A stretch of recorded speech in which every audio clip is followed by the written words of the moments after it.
बिस्मिल्लाहिर्रहमानिर्रहीम। अस्सलाम वालेकुम वरहमतुल्लाहि वबरकातुहू। पिछले एपिसोड में हमने तज़किरा किया था कि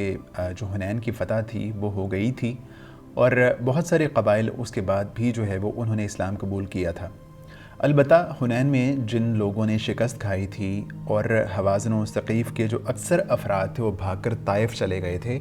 और ताइफ़ में जाके उन्होंने पनाह हासिल कर ली थी। ऐसे में अल्लाह के रसूल अलैहिस्सलातु वस्सलाम ने फ़ैसला किया कि ताइफ़ में भी इन लोगों का पीछा होना चाहिए और इन लोगों का कला कमा करना चाहिए और इनके साथ दो दो हाथ होने चाहिए। तो अल्लाह के रसूल ने हज़रत खालिद बिन वलीद रज़ी अल्लाह ताला अन्हु की सरकर्दगी में 1000 अफराद का लश्कर पहले भेजा और उसके बाद अल्लाह के रसूल बनफ़्स नफ़ीस बाज़ सहाबाए किराम के साथ एक लश्कर के साथ उनके पीछे रवाना हुए और ताइफ़ का रुख किया और वहाँ जाके ताइफ़ के किलों का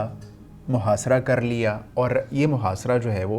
एक लंबे अरसे तक 40 दिन तक जारी रहा और इस दौरान में दोनों लश्करों के दरमियान तीरों का भी तबादला होता रहा और वो मुसलमानों पर और मुसलमान उन पर तीर फेंकते रहे। लेकिन 40 दिन गुजरने के बावजूद मुसलमानों को किसी भी सूरत में फ़तह हासिल नहीं हो रही थी। तो ऐसे में अल्लाह के रसूल अलैहिस्सलातु वस्सलाम ने फ़ैसला किया कि मंजनीक को नस्ब किया जाए और मंजनीक को नस्ब करने के बाद जो है वो जब बाज़ गोले फेंके गए तो उस किले की दीवार पे जो है वो शगाफ पड़ गया और इतनी जगह बन गई कि मुसलमान जो है वो अंदर दाखिल हो जाएं। जब काफ़ी सारे मुसलमान जो है वो अंदर दाखिल हुए तो क्या हुआ कि जो दुश्मन था उन्होंने लोहे के गर्म टुकड़े जलते हुए टुकड़े मुसलमानों पर फेंके, जिसकी वजह से मुसलमानों को पीछे हटना पड़ा और वो लोग जो अंदर गए थे उनमें से काफ़ी सारे लोग बाहर जो है वो वापस आ गए और कुछ लोग शहीद हो गए। और उसके बाद जो है वो अल्लाह के रसूल अलैहिस्सलातु वस्सलाम ने हुक्म दिया कि जो अंगूर के बागात हैं और अंगूर के जो दरख्त हैं वो असल में मुसलमानों और कुफ़ार के दरमियान एक रुकावट बन रहे थे। तो अल्लाह के रसूल ने उन अंगूरों को काटने का हुक्म इरशाद फरमाया तो सहाबा किराम ने ज़रा ज़्यादा ही बढ़ चढ़ के अंगूरों को काट दिया। तो जब ऐसा हुआ तो बाज़ कुफ़ार अल्लाह के रसूल के पास आए और आके कहने लगे, अल्लाह के रसूल सहाबा किराम को मना कीजिए कि वो अंगूरों के दरख्तों को जो है वो काटना बंद कर दें। तो अल्लाह के रसूल अलैहिस्सलातु वस्सलाम को उन्होंने इस दौरान में अपनी क़राबत का वास्ता भी दिया तो अल्लाह के रसूल ने सहाबा किराम को अंगूरों के दरख्त काटने से मना कर दिया। उसके बाद अल्लाह के रसूल अलैहिस्सलातु वस्सलाम ने ऐलान फरमाया कि इस किले में जो दुश्मन मौजूद है, जो बंदा वहाँ से उतर के हमारे पास आ जाएगा, जो ग़ुलाम हमारे पास आ जाएगा, उसको आज़ाद तसव्वुर किया जाएगा। तो इसी ऐलान की वजह से 30 आदमी ऐसे थे जो वहाँ से उतर के मुसलमानों के पास आ गए थे और इन्हीं आदमियों में से एक आदमी हज़रत अबू बकरा रज़ी अल्लाह ताला अन्हो भी हैं। और अबू बकरा उनको इसी वजह से कहा जाता है कि जो लोग वहाँ से नीचे उतर के आ रहे थे वो एक गरारी के ज़रिए से नीचे आ रहे थे और जो है वो अरबी में जो बकरा है वो गरारी के लिए बोला जाता है और इसी वजह से चूँकि अबू बकरा रज़ी अल्लाह ताला अन्हो भी गरारी से उतर के नीचे आए थे तो अल्लाह के रसूल ने उनको उनकी कुनियत अबू बकरा रज़ी अल्लाह ताला अन्हो रखी और अबू बकरा रज़ी अल्लाह ताला अन्हो की उसके बाद इस्लाम के लिए बहुत सारी खिदमात हैं।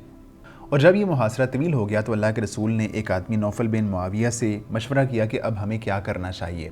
तो नौफल बिन मुआविया ने कहा कि ऐसा है कि जो लोमड़ी है वो अपनी बिल में घुस गई है और अगर हम उसको छोड़ के वापस भी चले जाते हैं तो अब लोमड़ी में इतनी जो है वो चालाकी और इतनी ताकत नहीं है कि वो मुड़ के हम पर हमला आवर हो सके। तो इसलिए अगर हम यहाँ से चले भी जाएँ तो जो है वो हमारा कोई ज़्यादा नुकसान नहीं है, अब इनमें इतनी हिम्मत नहीं होगी कि ये हम पर दोबारा हमला आवर हों। तो अल्लाह के रसूल अलैहिस्सलातु वस्सलाम ने उसके बाद हज़रत उमर फ़ारूक रज़ी अल्लाह ताला अन्हो से कहा कि आप ऐलान कर दें कि कल हमारा यहाँ से कूच होगा और हम वापस जा रहे हैं। जब उन्होंने ऐलान किया तो बाज़ सहाबा किराम को ये ऐलान गिरां गुज़रा और कहने लगे कि हम ताइफ़ को फ़तह किए बगैर वापस कैसे जा सकते हैं।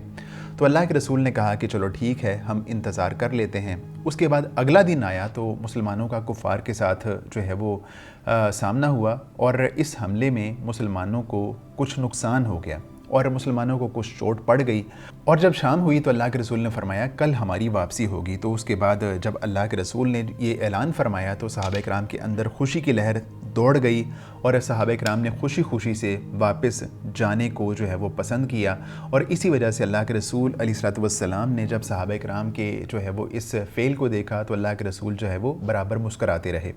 اور اس کے بعد جب اگلا دن آیا تو اللہ کے رسول علیہ الصلوۃ والسلام لشکر سمیت جو ہے وہ وہاں سے واپس آ گئے، اور اللہ کے رسول نے صحابہ کرام سے کہا کہ تم اپنی زبان سے یہ الفاظ ادا کرو، آئبون تائبون عابدون لربنا حامدون، ہم پلٹنے والے، توبہ کرنے والے،